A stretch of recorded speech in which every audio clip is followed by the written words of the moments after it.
Big Candy makes $3.6 billion just from Halloween. But Big Candy didn't just wake up and start making $3 billion a day. No, it had to fight a brutal war against a stubborn little thing called tradition.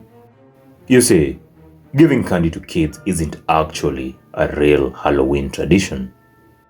It was only invented by Disney and Big Candy in 1952. Given that some Halloween traditions, like ghost costumes, are over 2,000 years old, candy gifting was practically invented yesterday. People used to give each other treats on Halloween, but those treats were very varied. If you went trick-or-treating in 1951, you would be given anything that happened to be lying around the house. Stuff like milk and cheese and apples. Fast forward to 2023, and every traditional Halloween treat is gone now. Big Candy killed them all, one by one. If you tried giving trick-or-treaters apples today, the kids will call you a weirdo and smack you in the face with your own apples. This might make you wonder, how on earth did Big Candy manage to change people's minds so thoroughly? The answer is a neat little trick called brainwashing. But brainwashing an entire population is not easy. Trust me, I tried brainwashing my friends just to confirm this.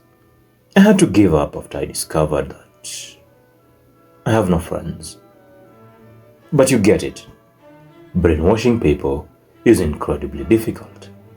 In order to succeed, Big Candy needed a 3-step plan. Step 1 was luck. Step 2 was misinformation. And step 3 was Steven Spielberg. Yes, the highest grossing movie director of all time also just happened to create the most lethal candy propaganda in the history of the universe. But we'll come around to that later on, because before Big Candy could hire Steven Spielberg to brainwash you and your fancy friends, it had to get lucky. And that lucky break came on the 10th of October, 1952. On this day, Disney released a short film titled Trick or Treat. Trick or Treat doesn't feel special at first glance, or second glance, or even third. The entire plot of this 8-minute cartoon is about Donald Duck's nephews trying to get their stingy old uncle to give them candy. But once you look at the historical context, you begin to realize just how groundbreaking Trick or Treat actually was. For starters, children did not usually participate in Halloween. Trick or Treat shattered that taboo like it was nothing. If you just look at it for 3 seconds, you will notice that Halloween is a very morbid holiday. It's about death and demons and all the things that make me hide under my bed in fear. Sorry, I meant little kids. Kids are the ones who hide under their beds in fear, not me. I am not afraid of anything. When Trick or Treat came out, Halloween was a holiday for grown-ups. The adults held costume parties and got drunk. The teenagers went around smashing mailboxes and egging the principal's house. That's what the trick part in Trick or Treat actually meant. The trick was a real threat, and the treat was a bribe you paid to avoid getting tricked. While all this was happening, the children were in bed, sound asleep. But with a single cartoon, Disney changed the entire theme of Halloween. We went from ghosts walking around and snatching people's souls to kids walking around and collecting candy. Big Candy saw the dollar signs in the air and pounced immediately. For the first time in history, Halloween ads began targeting children. Shortly after that, Disney announced its first Halloween collaboration with Hershey. The money started rolling in, but there wasn't as much of it as Big Candy would have liked. While candy was becoming more popular as a Halloween treat, it still had to compete with stuff like apples. Big Candy didn't like that. It couldn't understand why anybody would give children apples instead of flavored sugar. To combat this tyranny of fruit, Big Candy launched a huge campaign of misinformation, disinformation, and all the other propaganda the media likes to spread when it's paid enough money. A suburban witch in Rochester gave trick-or-treaters dog biscuits? Not sensational enough.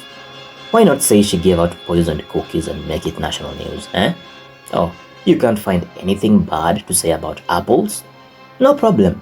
Just make up a story about some guy putting razor blades in apples. I mean, America is a big country. Somebody somewhere has to be doing something of the sort. It's just statistics.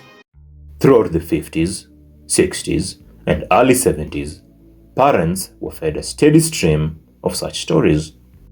There weren't many of them, but it didn't matter as long as parents were scared enough, and Big Candy paid the media enough money to make sure they were. Scared parents soon began avoiding all the treats they were told to avoid. As a result, every traditional Halloween treat went out of fashion. But Big Candy hadn't won the war for Halloween. Not yet. There was one last enemy left standing, and he was unbeatable. Say my name. His name was homemade candy. You see, making candy is not that complicated. Anybody can do it in a regular kitchen with just a couple of basic ingredients. That was not good for Big Candy. It's hard to make money when you have to compete against millions of people who are cooking up candy in their kitchens and then giving it away for free. Big Candy was at a loss. He didn't know what to do. Then something amazing happened. Normal people would call it a tragedy, but normal people are not psychopaths. They just wouldn't understand.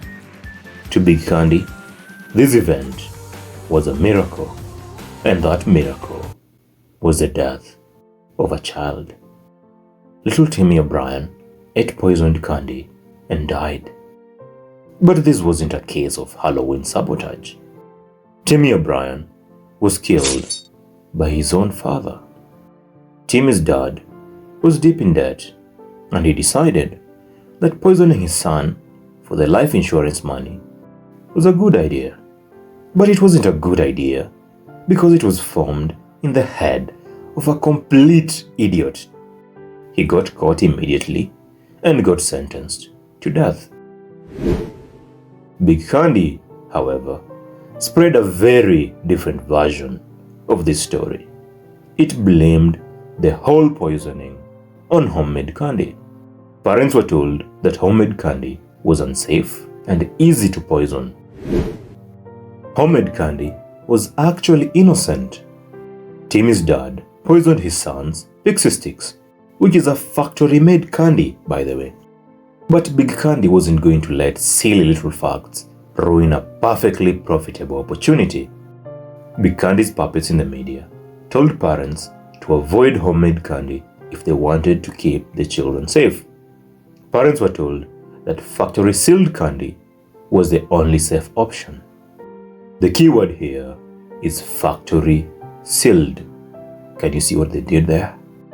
The actual risk of a kid getting poisoned by candy was practically zero. It has literally never happened. Timmy's case is the only recorded one in history. All the other alleged cases of candy poisoning turned out to be hoaxes. But that didn't matter. The Big Candy propaganda machine was too powerful. Little Timmy was dead, and homemade candy followed him to the grave. Big Candy became the unchallenged king of Halloween, but it wasn't happy. It had gotten everything it wanted, only to realize that it wanted more. This is the point where Steven Spielberg enters the picture. The year was 1981, and Spielberg was directing a little film called E.T. the Extraterrestrial. There is an iconic scene in this movie where the main character, Elliot, lures E.T. out of hiding with a trail of Reese's Pieces. This scene is the most successful piece of product placement in the history of film. Hershey paid $1 million for it. That's $3 million in today's money.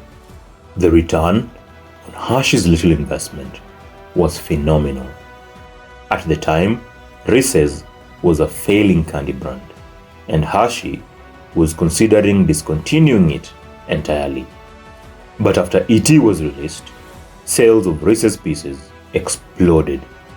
40 years later, Reese's is still the most popular Halloween candy in America. This might seem good enough, but it was just the beginning. The real dividends came from other directors in Hollywood copying Spielberg. Now, Steven Spielberg didn't invent product placement. That practice had existed long before he was born. What Spielberg did was popularize the product placement of candy in Halloween movies.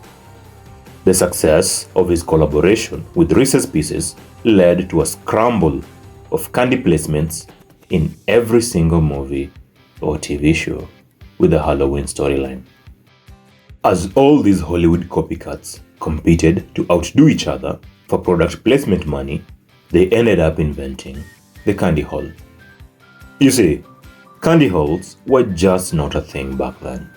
Kids would go out, gather a handful of candy, eat it, and go back home.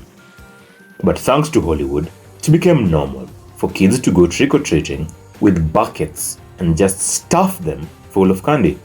The amount of candy each child could carry went up by a factor of 100. This is the best thing that ever happened to big candy executives. It was marketing they didn't have to pay for. Because even as product placement money faded away, candy halls survived.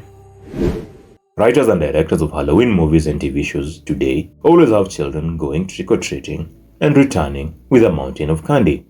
A lot of these guys don't even know that they're pushing Big Candy's propaganda for free.